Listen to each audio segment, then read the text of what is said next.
Hey yo, what is up? Tier 7 Tech Tree has entered Super Test.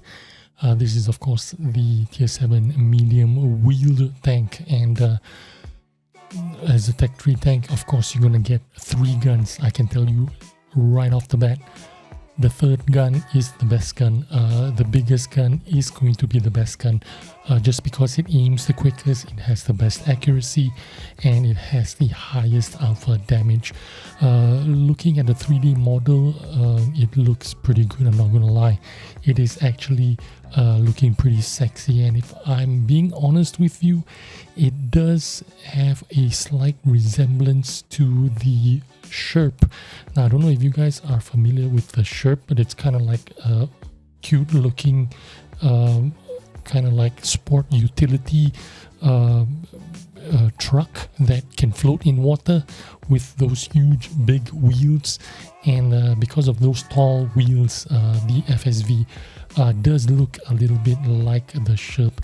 But anyway, if we are looking at the stats, once again, this is the Tech Tree Tier 7 medium wheel tank, and it has 3 guns that you need to research through, and you're gonna pick the top gun. It's not like gonna be one of those tanks where you pick the middle gun perhaps, or you pick the first gun because it has higher DPM or it shoots a lot quicker.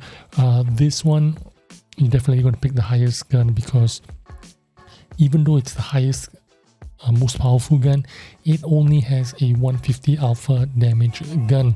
The first gun only does 125 damage, the middle gun does 135 damage, and the final gun 150 damage, which isn't a lot for a tier 7 tank, and 150 damage is not a lot of damage.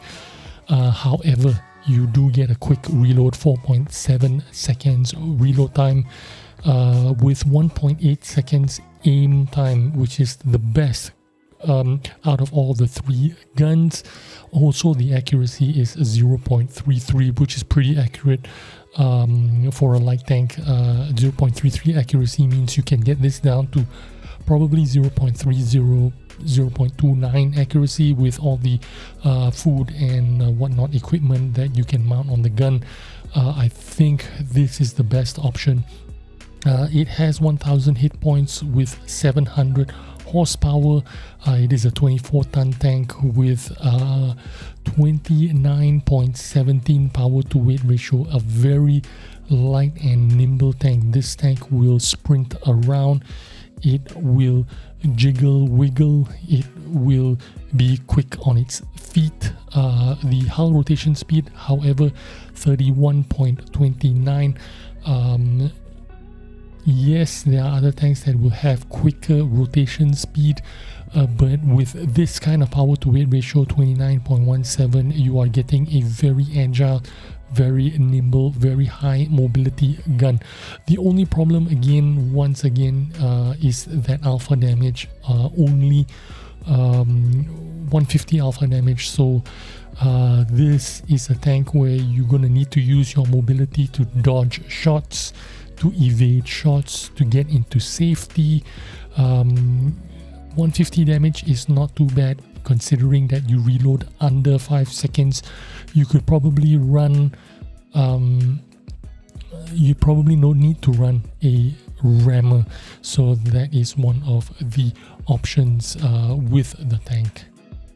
The other consideration you need to take into account is the lack of gun depression. Only 5 degrees of gun depression means you are literally confined to playing on flat surfaces, or you have to overexpose yourself when you are peeking over a some hilly terrain. You need to poke over a little bit more in order to get your shots across. You could still probably spot without a problem because you're only using the top of your turret, but you won't be able to make those shots where you can steal a shot, get back into cover safely.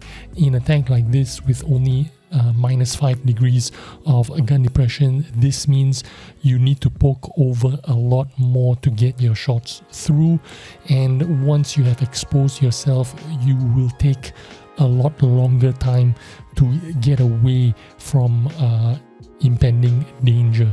So this is one of the considerations you need to take into account.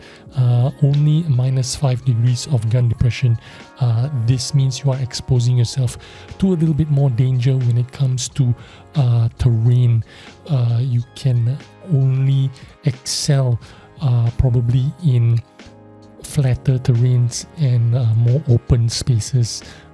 So that is one of the main downsides of the FSV Scheme 1, Scheme A.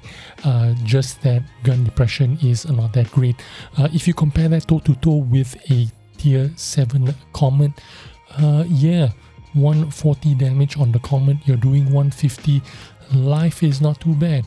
The Comet has only 148 penetration on its standard shell. This one has 185 penetration. So in that sense, if you look at it that way, yeah, it seems like the FSV seems to have pretty good day all around. The Comet only has 208 penetration on the standard shells, while the FSV is going to have 220 penetration on premium shells. But you're looking at 2023, things are a little bit more different. The Comet is not going to be very competitive in terms of being able to do the big damage or be the protagonist in a game. It's going to be difficult to carry games in a Comet in 2023. The FSV in that sense is going to perform a little bit better than the Comet in terms of penetration, aim time, alpha damage. But in 2023, if you're matched up against Tier 8 tanks, it's really difficult for you to play in a Tier 7 light tank with 150 alpha. And if you're up against other tier, in another light tank that's in Tier 8, it's really difficult to be competitive. If you're in the same tier matchmaker, Tier 7 light tanks, and you're shooting at tanks below Tier 7 or at Tier 7, then it's not going to be too bad. You're gonna, in my opinion, I think you're gonna have a little bit of fun. But versus Tier 8, maybe not. Anyway, that's all I have for you today in the FSA Scheme A. Hope you enjoyed this video, and I'll see you on the next one. Bye bye.